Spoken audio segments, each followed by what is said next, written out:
I'm Greg Bamber. It was my privilege to conduct a series of interviews with Brian Finn. Key extracts follow my remarks, but you can click on the links to hear his comments on many other topics. These include his reflections on various aspects of a distinguished international career. As you will hear, his insights are valuable and honest. They show integrity, resilience, tenacity, and courage by an authentic and influential business leader. Brian retired after working with the iconic multinational enterprise IBM for most of his career that spanned marketing, software development and management in the UK, US, India, Hong Kong and Australia. His period with IBM included its making personal computers in Australia and profound changes in information technology and society associated with the advent of the internet and early developments in artificial intelligence. He influenced many such innovations as the CEO of IBM Australia and New Zealand from 1980 to 1993, and as its chair from 1991 to 1998. His rise to lead IBM was remarkable, as he came from a humble working-class background in Northern England, having left school at 16 without an opportunity to go to university. He also chaired many other enterprises, including South Corp, Australian National Training Authority, Sydney Ports Corporation and Griffith University Innovation Centre. He held directorships of Telstra and other firms in telecommunications, insurance, consumer goods, utilities and agribusiness. As chair of an Australian governmental committee in 1992, he produced a major report, the Finn Report, on young people's participation in post-compulsory education and training. He was a mediator and a mentor to CEOs. His significant achievements have been recognised in many awards, including 3 honorary doctorates, the Centenary Medal and an Order of Australia for services to business, industry and education. Thanks to Ray Weeks for an endorsement of the videos on YouTube and for editorial advice. Over to you, Brian. I joined IBM in 1959, and the first thing you do, everyone did at that time when you joined IBM, was you went to school, which was in London. And I did that, I suppose, for close to a year in various chunks, typically 3 months at a stretch. And really got to know IBM's philosophies, its product, how it dealt with customers and so on. And I worked with people who had bought IBM equipment and needed help installing that equipment. That was in the era of punch card accounting machines, before the era of computers. So I learned a lot about business applications, about dealing with people, about working to deadlines. Spent a couple of years doing that, and then was assigned to the education department in London. So I moved there, spent a couple of years there. So after being in the education department, I returned to Newcastle, which is where I started in IBM, and became the branch manager. I did that for a couple of years, and then back to London again, and I ran a department that analyzed competitors and their equipment and their approach. And about every couple of years in IBM, if you were progressing, you got assigned a different job. And so after that, I got into the staff organization, the support organization of the company, and moved up through that. And in 1973, I was asked to go to work on a major project that was in difficulty in Houston, in Texas. It was actively engaged in building automated oil refineries, or 2 automated oil refineries for Exxon, one in Antwerp in Belgium and the other in Canada, which was a greenfields refinery site. So that was a very distinct change, back to my more technical roots, but very enjoyable and very challenging. And I spent 2 years there. That project, which was in really quite serious difficulty, was ended successfully. And indeed, even today, the refinery in Canada is still running that same software, and that's 40 odd years down the track. And there were derivatives of it that were installed in more than 100 various processing plants in the steel industry, in the chemical industry, in the oil industry around the world, many of which are still running. So I look back on that with some affection. So I've heard IBM described as standing for I've been moved. Of course, it really stands for International Business Machines, but it sounds like I've been moved applies to you, Brian. Well, I think it does, and I think that was a good thing, because you didn't have to change companies to change jobs. You didn't have to change companies to change geographies. IBM took care of all of that, and I figured out early on that I would either cope with that, live with it, and take advantage of it, or I would find an alternative employer. Pretty well all the moves within IBM UK were at the suggestion of the company, not me. But when the project for Exxon ended in Houston, my boss then asked me if I'd like to join the US company and leave IBM UK, which for a variety of reasons was very attractive to me. So I said I'd like to do that. And he said, well, before you settle down in the US, I'd like you to go to India, where we've got a significant problem with our business structure because of some disagreements with the government of India. And I'd like you to go and try and resolve those as quickly as you can, but it's going to take a year or two. So off I went. That's how I came to go to India. And that was a very interesting period of a couple of years. And from there, that didn't end totally in a satisfactory manner, because we had to change our method of doing business in India, and we became really only an offshore entity. And we had about 4,000 employees, and we were unable to retain their employment. So that had to be dealt with. And I'm pleased to say that in the long pull, IBM handled that very well. We recovered from that. And today, I haven't checked recently, but today, IBM is back being a 100% owned IBM company, and it has more than 150,000 employees. So that's quite an achievement, given the difficult stage that we were at in the early 1970s. In India, I was actually responsible not only for India, but for a number of other country operations. So Afghanistan, Bangladesh, Nepal, Sri Lanka, as well as India. So he said, I want you to take those responsibilities, go to Hong Kong, and take responsibility additionally for all of the countries of Southeast Asia outside of Japan.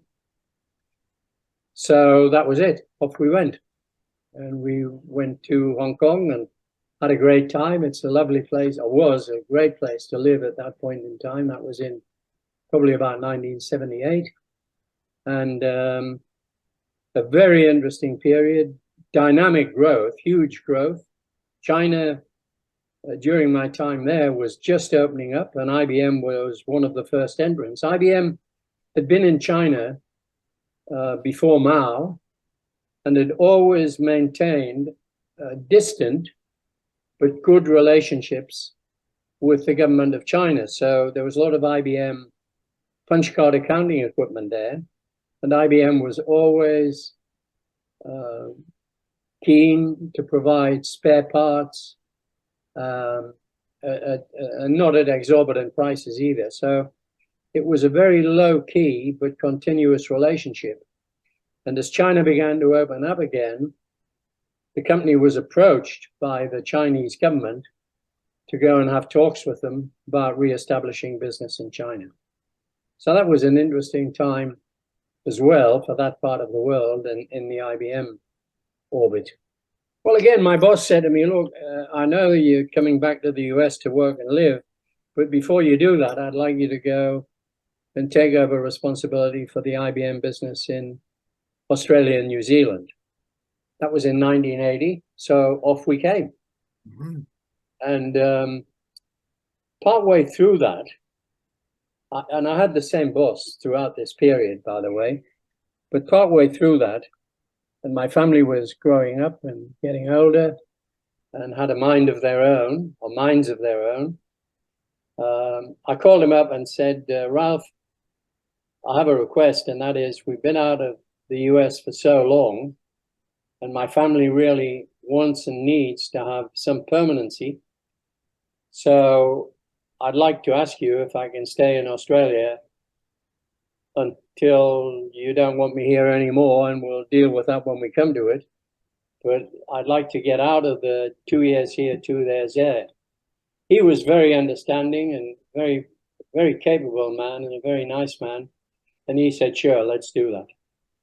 So I was here in the CEO position for 13 years, which is a really long time to be a CEO of a company. And IBM was quite a prominent company in Australia at that time. So in Australia, you started as CEO, and I did. Throughout your time, you were CEO of Australia and New Zealand.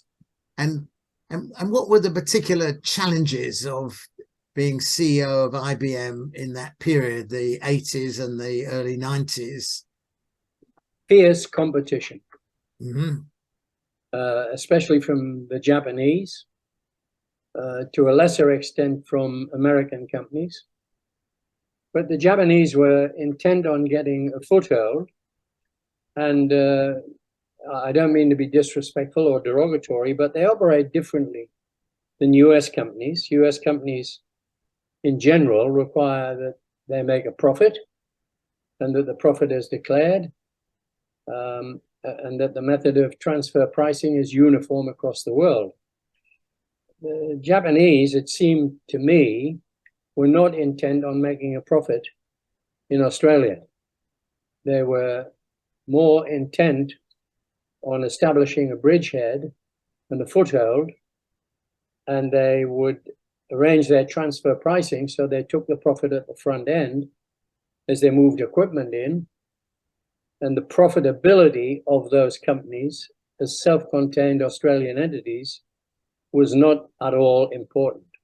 So here was IBM making then on a post-tax basis about 15 to 20% net after tax, competing with Japanese companies who were making an after-tax loss.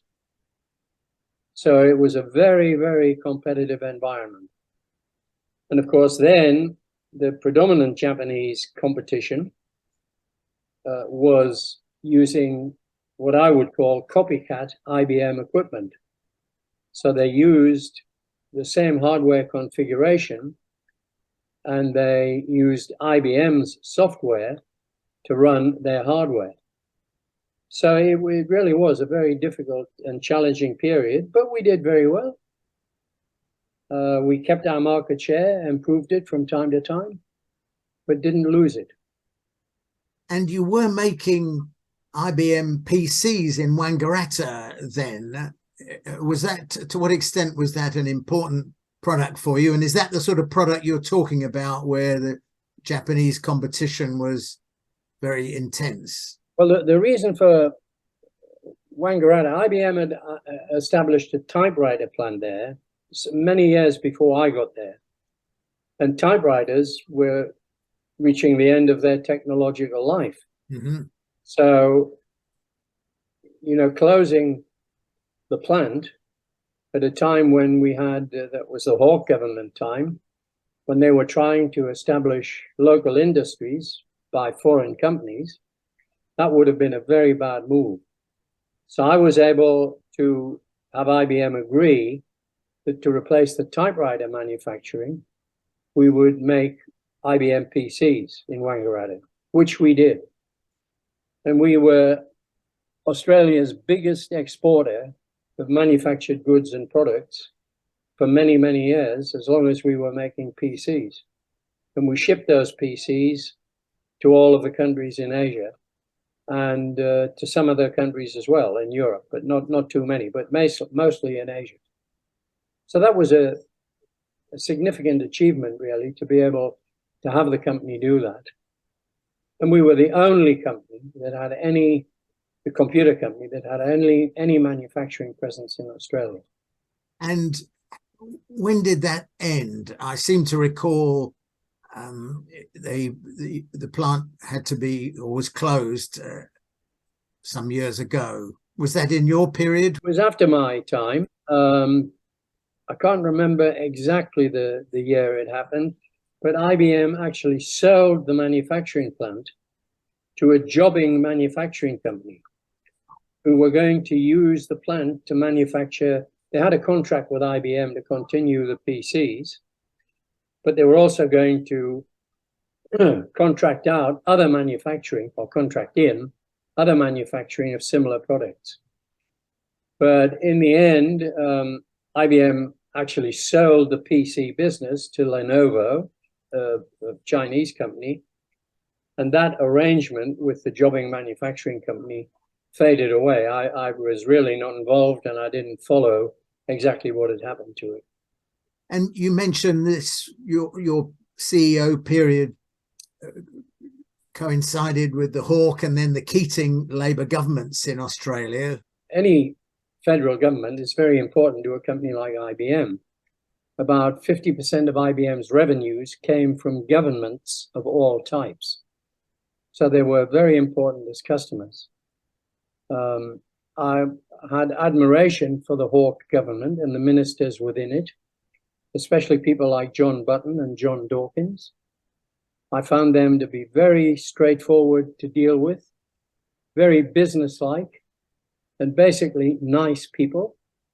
And I found the senior bureaucrats, and in fairness, most of the time it was the senior bureaucrats when I had any involvements, I thought were people of immense integrity. So I have a very favorable impression of that. I never had any difficulty in getting access to a minister if I had something relevant and important to ask. IBM was a reasonably prominent company at that stage, and most of the large companies in Australia used IBM equipment. And in truth, probably one of the biggest checks they wrote every year was to IBM. So I, through the Business Council and other activities, and through being the CEO of IBM, I knew most of the CEOs and many of the directors of Australia's most prominent companies. So as I was moving towards retirement, what happened was that people approached me and said, we'd like you to consider becoming a director. So that was really on the back of my involvement over so many years with the IBM company. And IBM was very, very good. They knew, because by this time I would have been in my mid-50s, 54, and they knew that I would retire within 1, 2, 3, 4 years. And so they helped with that transition. So when I was asked if I would become a director of Telstra, I was still CEO of IBM. The IBM company said, do it. You should just do it. And similarly, at that time, still a director, still CEO of IBM, I was asked to join the board of National Mutual. And again, IBM said, go for it, just do it. And then when I did retire formally from IBM, then a few more opportunities came along, and I always took them if I thought I could do the job. So I've been a very fortunate man in my life. And to what extent would your boss come and visit here? Typically 4 times a year, sometimes more frequently if there were important matters to be attended to. They were very much hands-on people. So while they didn't wish necessarily to interfere, for example, our larger customers, my boss, and I had several over the years, but for example, when my boss was the senior vice president responsible for Americas, that's Canada, South America, responsible for that and for the Far East and for Australia and New Zealand, he would wish to be known to our major customers, really as a not to interfere, but as a demonstration of their importance and of his interest in having a strong and positive relationship from the customer's point of view. So very much hands-on management. And to what extent did the hands-on differ between different functions of management? For example, between sales and marketing, or technology, finance, and people management, and HR, and investment, and relations with government and other community organizations in Australia? It's hard to be definitive. I really was never conscious of any fundamental difference function to function. They were all the various staff organizations, so Tech HR, they would all be in touch on a very regular basis, more like daily than weekly. So very close hands-on relationships at the staff organization levels, as well as at the executive management levels. If there were to be a union approach you, say at Wangaratta, and want to organize and represent the people who worked at Wangaratta, your manufacturing facility, would that be a decision that you could make to proceed with, or would your seniors wish to be involved in that, Brian? Oh no, that was very much left in the hands of IBM Australia to get on with it. As I say, our relationship with the unions, in a sense, was non-existent.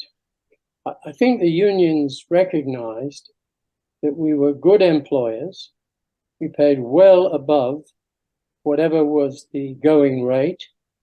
We had very good policies, practices, and procedures, and they were not receiving any complaints, to my knowledge, from anyone. So I don't want to cast the unions as being different and bad and intrusive. They very much left IBM alone.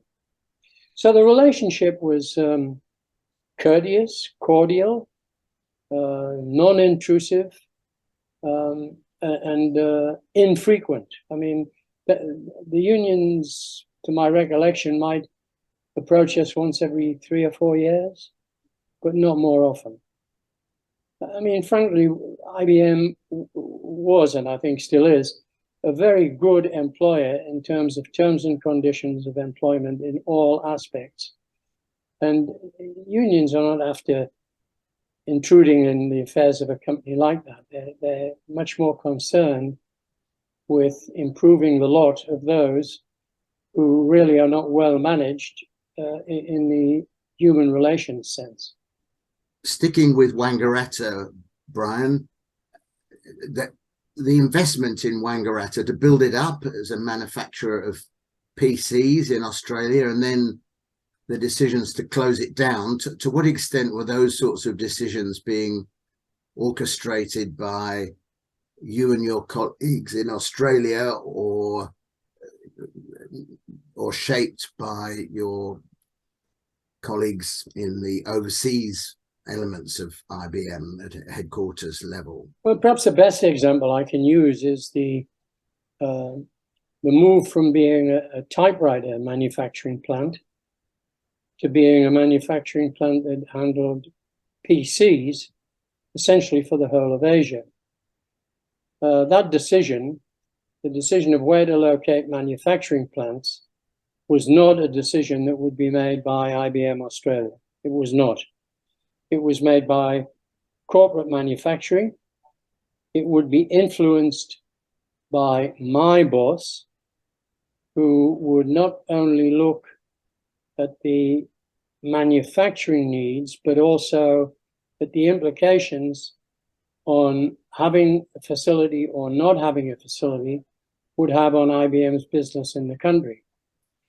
But the decision would ultimately have been made at the IBM Corporate Management Committee level, so the very top echelon of the corporation, influenced by my boss, who would be influenced to a degree by me, but the manufacturing people would really have the final say because they would be the ones charged with responsibility for making it successful.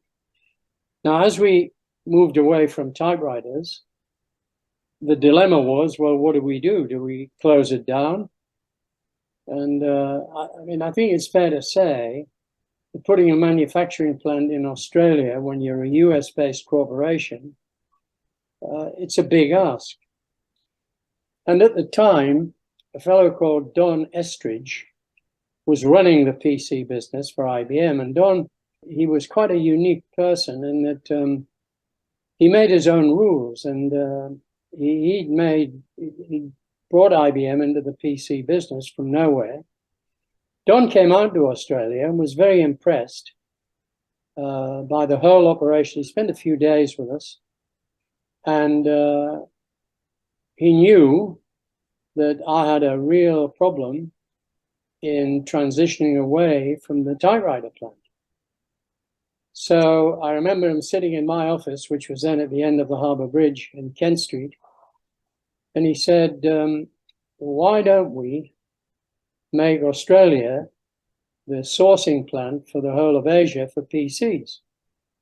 And I said, well, that would be fantastic. So he then picked up the phone and spoke to one of his senior people in the US, a fellow called Angelo Lucendi. And he said, Angelo, I want you to arrange to get PC manufacturing for Asia relocated to Australia ASAP. And it happened. Mm.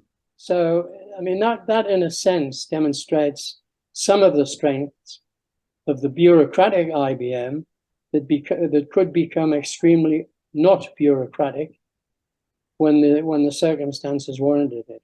And where was it moved from? It's been done mainly in the US, and it wasn't, in the grand scheme of things, it wasn't a huge volume, and the PC volumes were building up. So it wasn't a case of robbing Peter to pay Paul.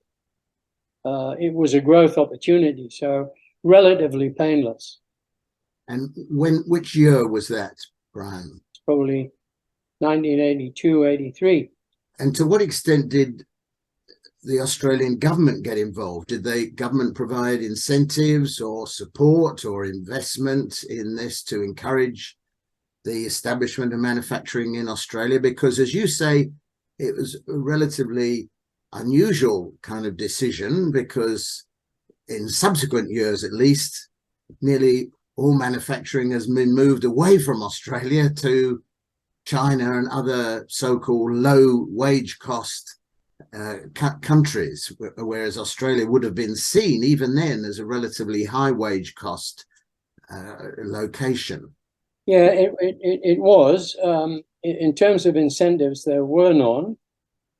IBM was never terribly keen on government-produced incentives, but took the view that whatever the company did, it ought to be able to do on its own 2 feet without particular support from government.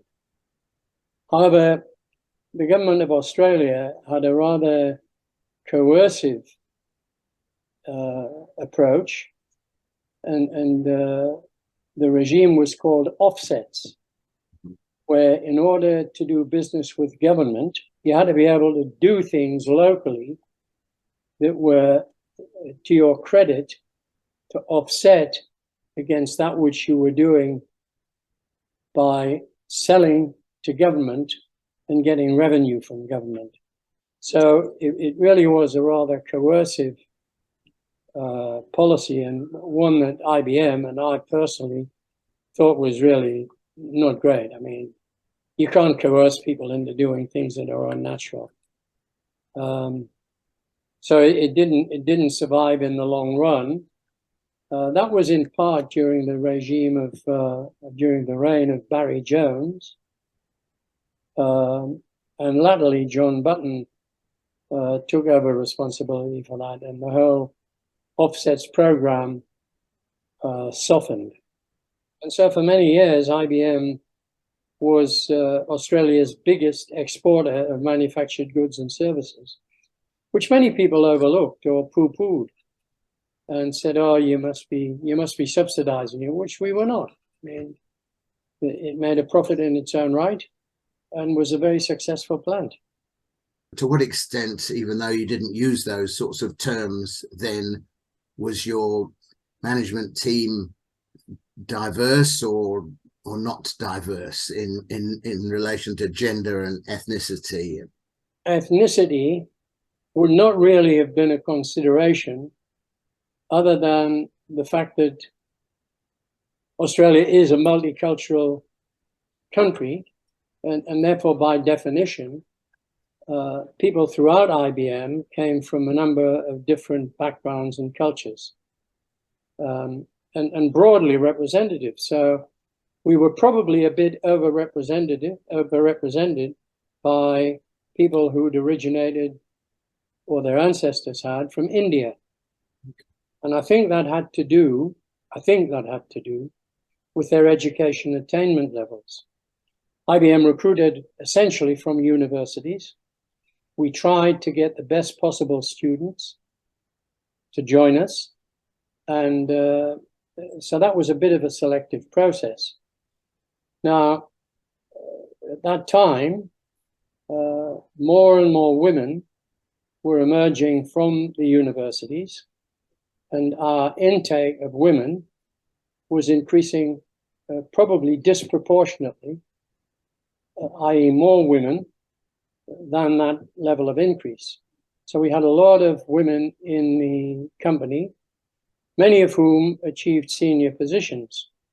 So in my time, for example, the person who was running IT, and bear in mind IT was a big thing in IBM. I mean, the whole company operated on an IT basis. That was a woman. The chief financial officer was a woman. Many of the senior marketing people, branch managers, were women. But were they at 50-50? No, they weren't. But we were recruiting, as I recall, a disproportionately higher percentage of women than would have been the norm at that time. And once you're in IBM, again, there weren't quotas, but if you were good, you progressed. And lots of the women that we recruited were really excellent people, and they progressed through the company. Now, I was never conscious of a male-female thing in terms of progression through the company, never. And many of the people who went on overseas assignments, which was really a developmental path, if you were sent on an overseas assignment for a couple of years, that indicated that you were on a strong development path. Many of those were women. How it works now, I have no idea. I think there has been a move to quotas and so on. And until recently, the CEO of IBM Australia and New Zealand was a woman as well. And in the period when you were CEO, there was much talk in Australia of industrial democracy and employee participation in decision making and so forth. Did any of that rhetoric in the wider society in Australia get reflected within IBM, or can you talk a little about communications and employee involvement in decision making in IBM in your time, Brian? Well, I think the company was a very democratic company in terms of decision making. Probably the starting point is that every year there was an employee opinion survey, and that was taken extremely seriously. It would not be untypical in a country organization if employee opinions, depending on exactly where and why, but if employee opinions tanked, it would not be unusual for the CEO to be moved to a different job. Decisions were, at the end of the day, somebody's got to decide. But there were huge checks and balances. So in communication, a CEO, we would have at least 4 meetings a year when I would front, together with senior people in the leadership team, all of the employees at different meetings, and explain how the company had been doing and why and what we were planning on doing.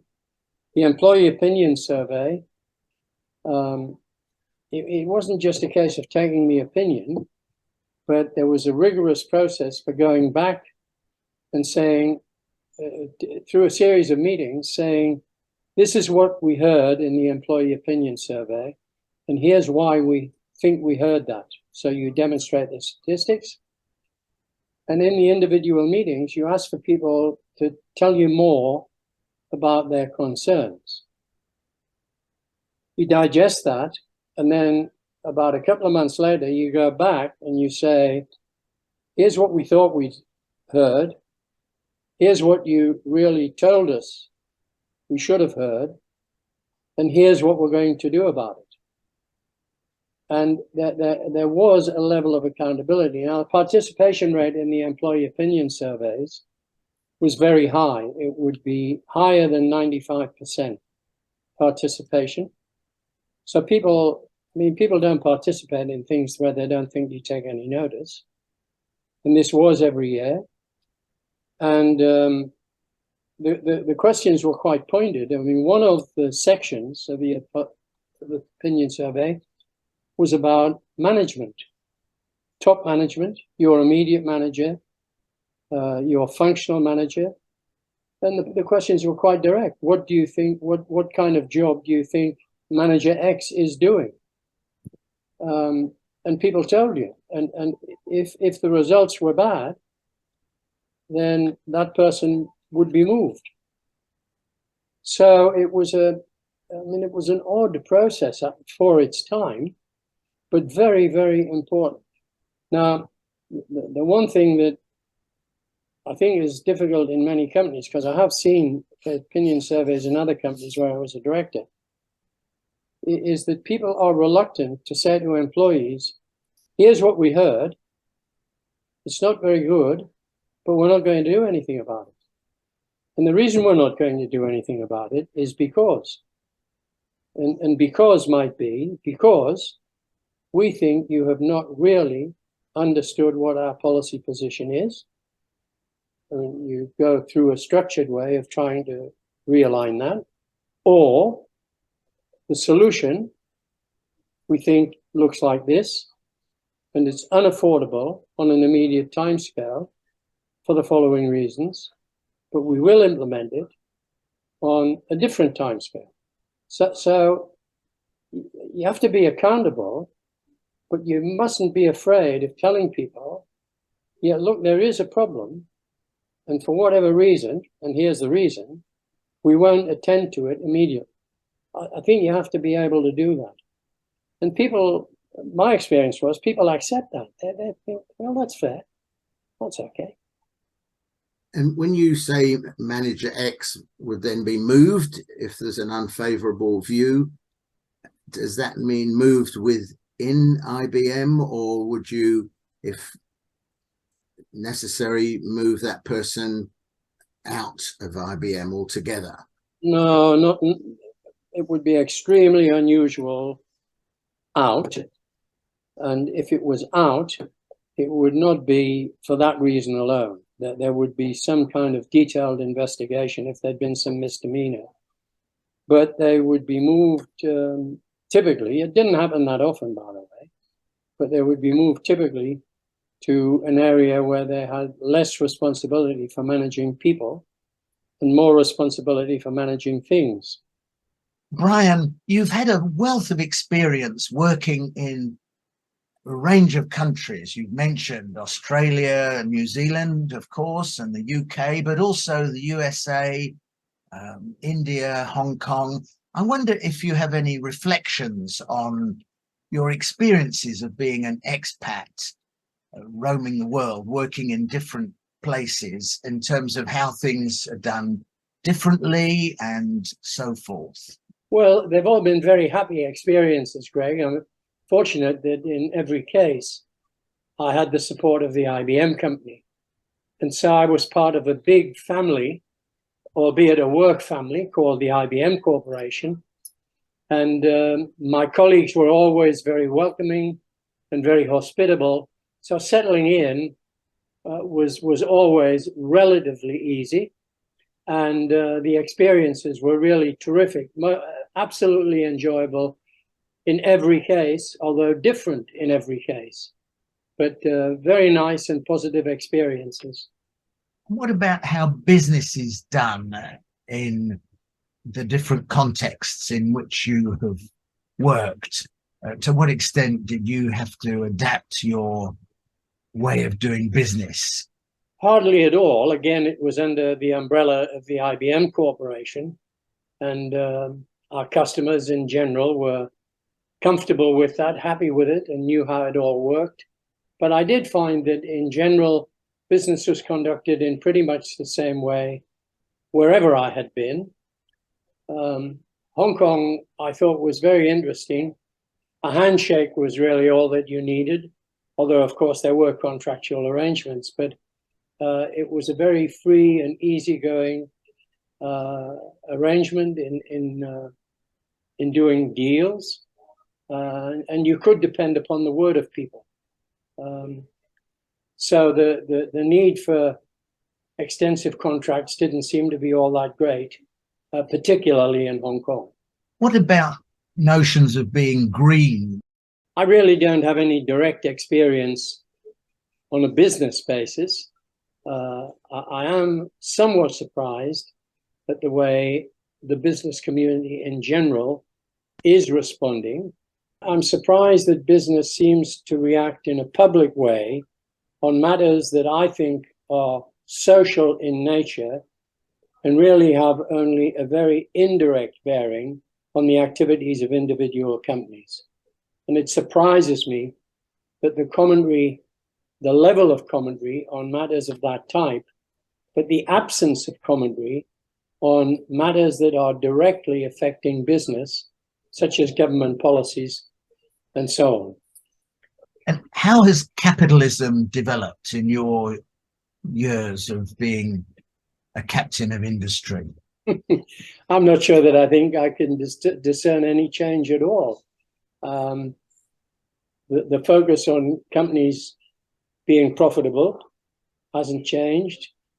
And from my IBM days, certainly the focus on, for want of a better term, being a good corporate citizen, that hasn't changed either. I think IBM was in a leadership position in that aspect of its operation. And many companies today, I feel, are still catching up. How did a working class son of a manual worker who was a union member in the northeast of England become an international captain of industry? Good fortune, I think, Greg, being in the right place at the right time, seizing opportunities. Greg, I've always felt that given an opportunity to change jobs, change cities where you work, or even change countries, is a terrific opportunity. And I've always taken the view that you really have to have a good reason to say no to such an opportunity. And I've never personally been able to find one. So I've always said yes, and I've never regretted it at all. What about work-life family balance? that's always a challenge. Personally, I had a regime where I would start work as early as possible in the morning, certainly by 7 a.m., but I'd never liked working late at nights, unless I was traveling and not at home. And I tried to be home by about 6:30 and have the evening with the family from that point on. Weekends, I tried as far as possible to avoid working, unless, of course, I was traveling. And I tried to have the weekend with the family as well. But we always had an approach to things like birthdays, that birthdays were when we could all be together. So regardless of the actual date of the birthday of any of my children, we'd have a birthday party and celebration on the weekend when we could all get together and have some fun together. So I think you have to be a bit flexible and not hidebound by particular dates and times. It didn't always work perfectly, but it worked quite well. When traveling, I would normally try to be home on the weekend, again, so that I could spend time with the family then. But sometimes that was unavoidable. Trips to the US inevitably stretched over the weekend. But my wife and family understood that, and we never had any difficulty in living with it and accommodating. If you could turn back time, Brian, would you have done anything differently?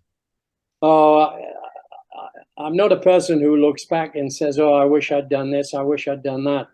In a sense, I'm a fatalist. We are where we are. I did what I did. I have nothing that I'm ashamed of. Would I have done things differently? Maybe, but who knows? But the outcomes were always very positive for me and for my family. And so I never revisit. I wonder what would have happened if I'd have done X instead of doing Y. It's not in my nature to do that, I'm afraid. Any regrets? Never. Life has been good to me. And I don't believe you can pick and choose, because if you do, chances you won't get it right. And so let it play out is my view. I really don't have any regrets whatsoever. What advice would you give to your 18-year-old self? Yeah, that's a really difficult question. Follow your instincts. Trust your instincts. At the end of the day, you are who you are. You've got to live by the consequences of that.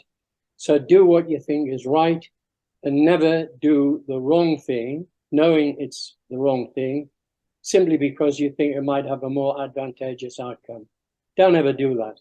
Do what you think is right, get on with it, and live with the consequences. I know you've got some health challenges currently, Brian. Yes, I do. Would you like to say anything about your health challenges and your experiences with your health over your the long haul as well as the current period? Well, in the long haul, I've been an extremely fortunate person. I've really not had any operations of any significance. I've not been hospitalized for any particularly serious reason, the usual very minor stuff. But about, I suppose, a little more than 6 months ago, I had a food poisoning incident. I might add of my own fault. And as a result of that, I had some damage to my esophagus. And that manifested itself in throwing up blood at one stage about a week after the food poisoning incident. So I went and had an endoscopy, and the esophagus was in quite good shape. It had been slightly damaged, but the doc was very comfortable that it would heal in due time. But during that endoscopy, they spotted a small ulcer in my stomach and arranged for me to go back later and have a laparoscopy, where they actually get into the stomach area and have a close-up look.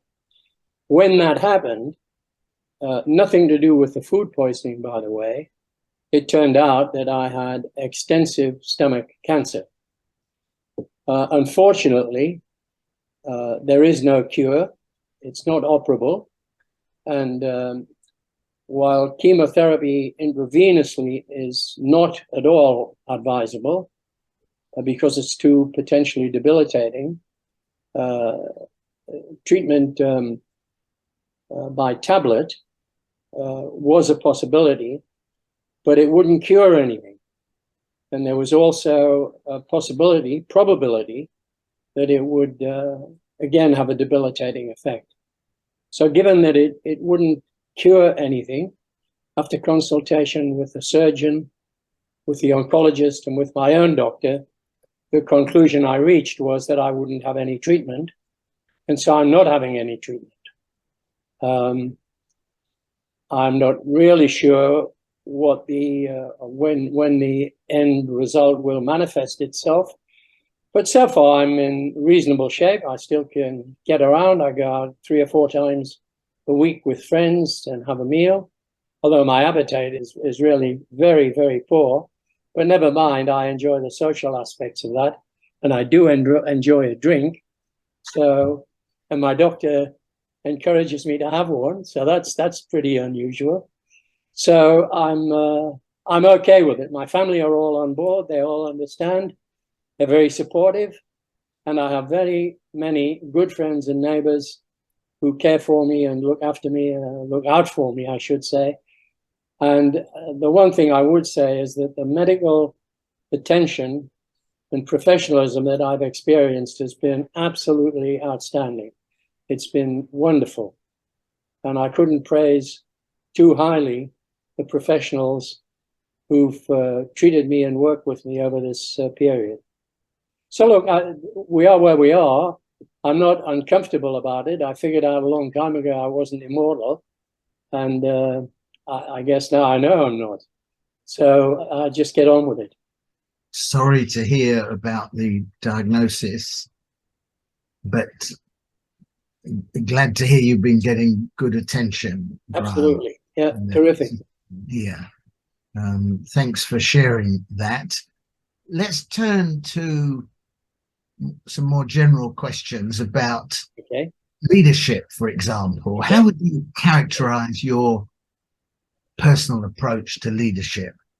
I guess my general attitude has always been never ask anybody to do anything that you wouldn't be prepared to do yourself. Well, that's not very profound, but in a sense it is, because it's so easy if you're in a leadership position to expect other people to do things that have to be done, but that frankly aren't very nice. And I really think the acid test, when you ask somebody or tell somebody, which sometimes you do, to do something, the real test is, would you do it if the roles were reversed? And if the answer is no, then don't ask them to do it. It's not right. So I think you have to be true to yourself and use your own ethical and moral standards as the yardstick by which you assign tasks and responsibilities to other people. How did you first acquire your personal approach and your style and the specific skills associated with your approach, Brian? Well, as I think I mentioned earlier, I was in the army, and after a year of being trained in various types of ammunition, I was put in charge of a workshop for reconditioning faulty ammunition.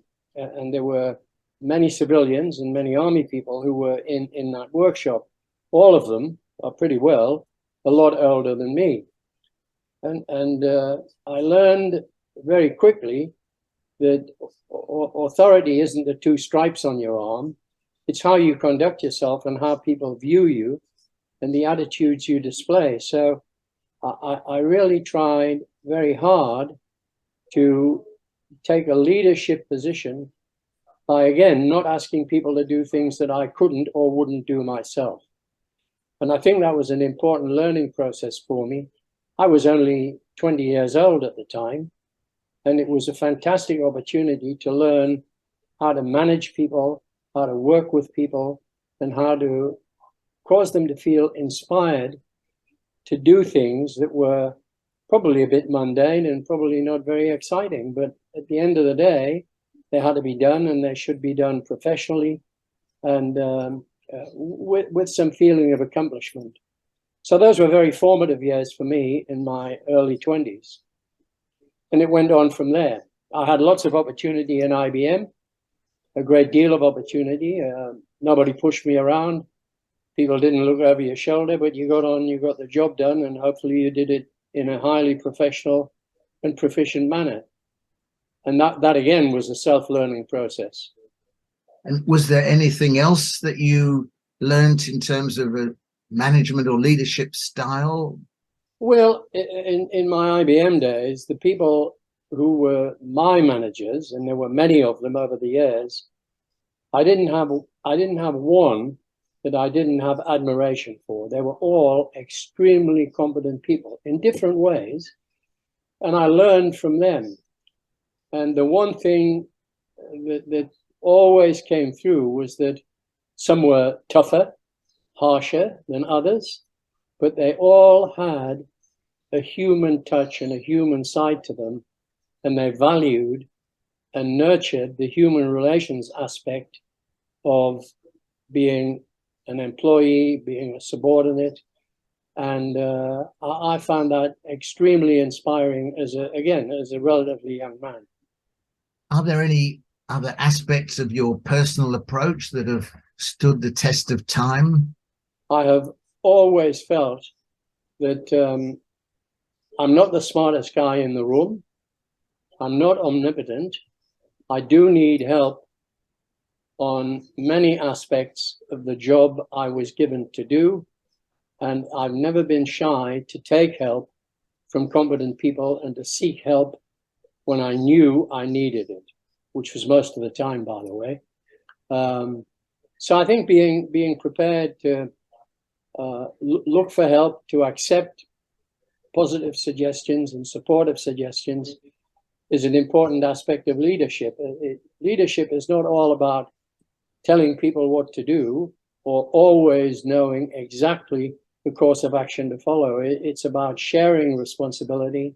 It's about listening to what other competent people have to say and rejecting those that you're not comfortable with, but accepting with alacrity those that you think would be helpful, and getting on with it and congratulating the people who came up with those suggestions. So that's been important to me. To what extent were you able to carry forward the skills, the practice and style that you'd learned in one role into subsequent roles? Oh, I think always. I mean, I'm a strong believer that you are who you are, and you shouldn't try and pretend to be something different. And IBM, I think, always encouraged you to be your own self. They didn't look for particular compliance. I was helped a great deal by, not having had a university education and leaving school at the end of the fifth form. IBM gave me the education that I never had, and I was able to attend on courses of various lengths, very prestigious and prominent education institutions around the world. And that was really helpful to me, and it took place over many years. So I did get, with IBM, I got the education I didn't get under my own steam. And I know that was immensely helpful to my personal development and my business development too. I wonder if there are any other examples of learning and reflexivity, and above all, the development and application of familiar routines that you've acquired, that you've then applied habitually in your various roles. Oh, I think the one thing that I did learn, no matter what job I was doing, was that communication with people so that they understand their role in the business, how the business is performing, where it's performing well, where it's performing not so well, what needs to be done. So I think communication is really vitally important. And so whatever I've had a leadership role, I've always tried to have formal communication on a regular basis with everyone involved in whatever part of the organization I was leading, so that they understood exactly where we were headed, and why we were headed there. So at the end of the day, I think communication is really critical if you're to have a satisfied and satisfactory working environment. You really need constant communication in both directions, by the way.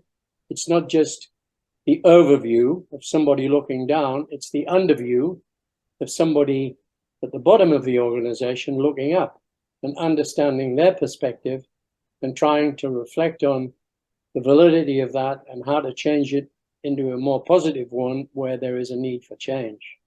And how did you develop that particular insight and skill and so on? Where did that come from, Brian? Well, as you talk to people, it's pretty obvious that they want to know where they stand and how the organization is doing. And it's often difficult because sometimes things might not be going all that well. And there's a natural tendency to avoid talking about the difficult stuff. But I don't think you can do that. I think you have to talk about the difficult stuff, the stuff that's not going well, and what you and what others can do to make an improvement and to make them go better. So I think you have to spend a lot of time not writing memos, not doing emails, but actually getting out and talking to people and making them feel that you care about them and that they're important. I think that's easily overlooked today. I mean, it appalls me, for example, that I know from my own children that if they apply for a job, it would be rare for them to get any reply whatsoever if they're rejected. They get no reply. And that's what I call really very, very poor communication. How did you develop your personal style and polish? Forgive me, coming from a rough part of the UK, if you like, as a working class lad. You pull yourself up by your own bootstraps, I think, and it's easy to fall into the trap, or it's easy, if you're in the wrong company, to let your standards drop. Well, I was in the right company, and I had to raise my standards if I wanted to be accepted and to be thought of as an equal by acting as an equal. So that was a very important transition. And it took a long time, but I was very fortunate that the people I worked with and worked for were understanding people, and they took me for what I was. That was great. Did you have any seminal moments, any points in your life or career when you felt you'd really seen the light about what you were going to be doing and how you would do it? Pretty well every day. I'm an enthusiast, and whatever I was doing was important to me, but it was important to me to do it well. And I could get hugely enthusiastic over the most trivial stuff if I thought it was important and if I thought it was moving the ball forward. So my whole life was, in that sense, full of seminal moments. There was no grand awakening. It was just, I was so pleased, so thrilled to have the level of autonomy that I had, to be given the responsibilities that I was given, and to be allowed to get on with it. So I think that was fantastic. I'm a very fortunate man. How did you develop your personnel networks?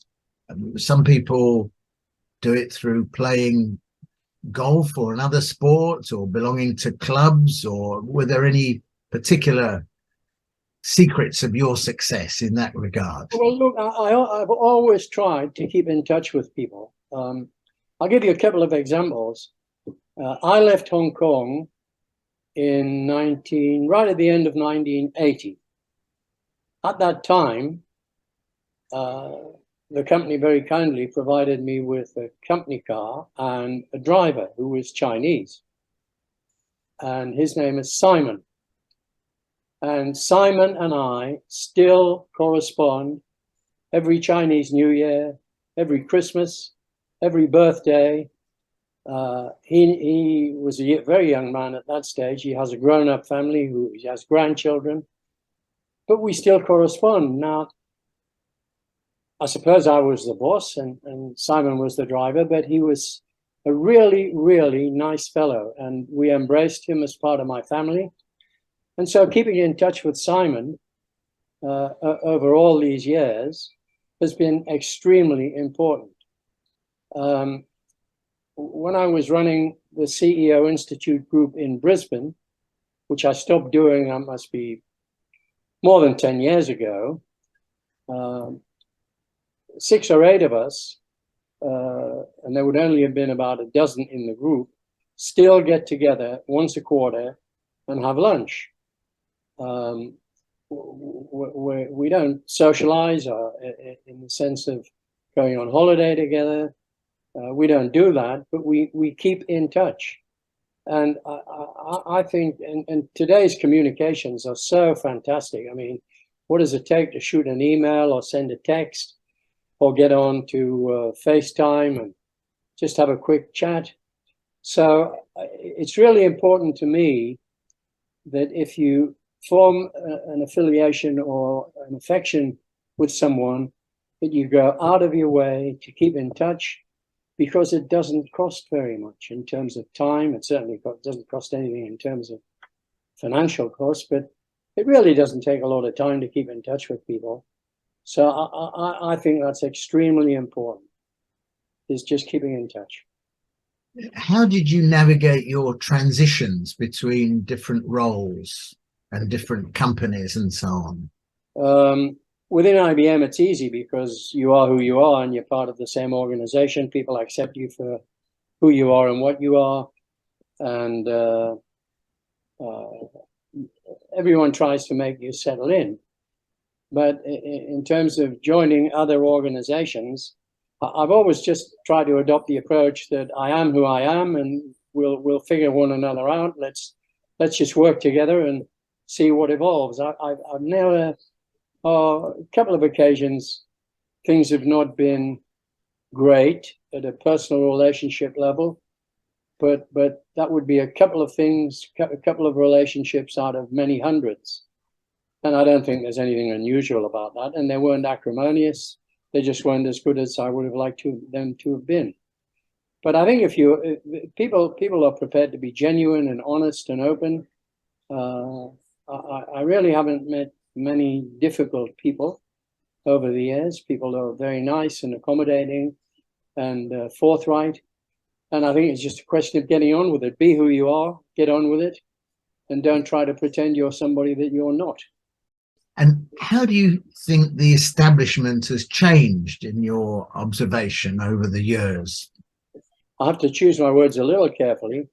I think it's become less ethical and less honest. I think the ethical standards have declined significantly in government and in business. And many aspects of what I see, I dislike. So I'm not a fan. I don't think it's been an evolution for the better. It's been an evolution that's taken us downhill. I do worry about the divisiveness of Australia in recent years.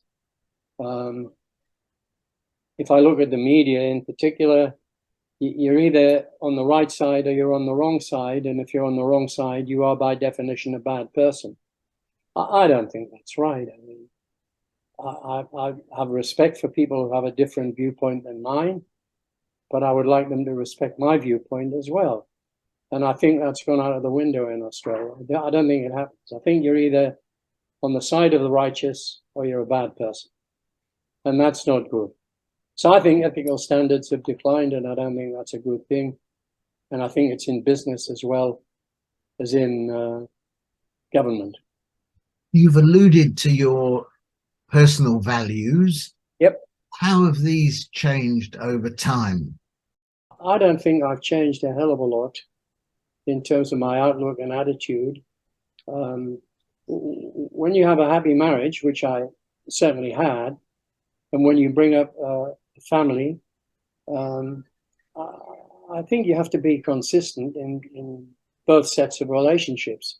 So I'm really not conscious of a change in values. I do spend more time looking at the news and the economy these days than I used to, and that's a function of having time available. When I was working, if the budget came out, I wouldn't care less about the budget. I mean, the budget is the budget is the budget. If it hurts me, well, I'll just have to work harder. If it benefits me, well, there'll be a few more bob in my pocket. So there wasn't, at that time, there wasn't a hell of a lot I felt I could or should do about it. But now, some of these societal things, when I see the polarization in Australia, I think there are things that can and should be done. And there are things that I really find it difficult to tolerate that are happening. And so I try to make myself heard in a hopefully a non-contentious way when those matters affect me. So I think I have changed in speaking up about things that I find distasteful. Brian, one other point you might reflect on is what's sometimes called the bonus culture of chief execs and senior execs receiving higher and higher bonuses, and the level of pay for senior executives and CEOs compared with the rank and file, which is much greater these days than it used to be when you were a lad. Yeah, I mean, I think it's got totally out of kilter. Some would say it's sour grapes on my part, and I hope it's not, but they're entitled to that view. But in my opinion, the level of remuneration at senior levels, let's just take the banks in general, is outrageous. And the relationship towards wage increases for normal employees is not good at all. I hate the word bonus. Bonus to me has a connotation of, at the end of the year, for reasons yet to be disclosed, we're going to give you an extra sum of money. Well, I much prefer an approach that relates to incentives. And in my working career, and I worked on an incentive program pretty well all of my IBM life, the way that worked was as follows. You would fix the amount of money that I would be paid in a calendar year. 70% of that I would be paid for coming to work.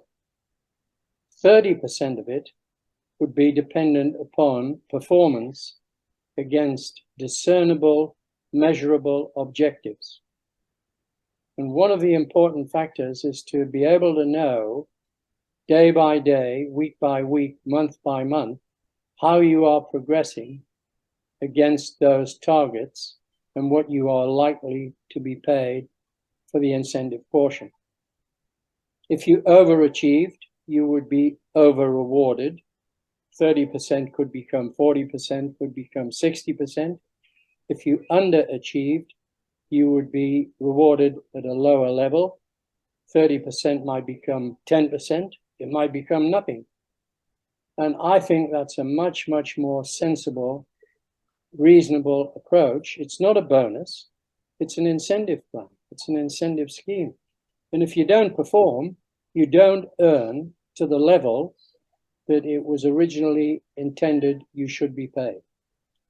I have no problem with that. I do have a problem when organizations pay amounts of money like $6 million to a bank CEO when the bank has been fined the biggest fine in Australian corporate history through failing to comply with legal requirements. If that's not the CEO's job, I don't know what is. So I really cannot relate to where we are today. I'm not in favor of it. It's out of all proportion. in my opinion, I don't think anybody is worth 16 million bucks or 10 million bucks for a job running a company. It just doesn't make sense to me. Well, thank you so much, Brian, for giving up your time and being so frank and candid with us, talking about your experiences and sharing your insights. Very much appreciated. Thank you, Greg. Thanks a lot. Cheers.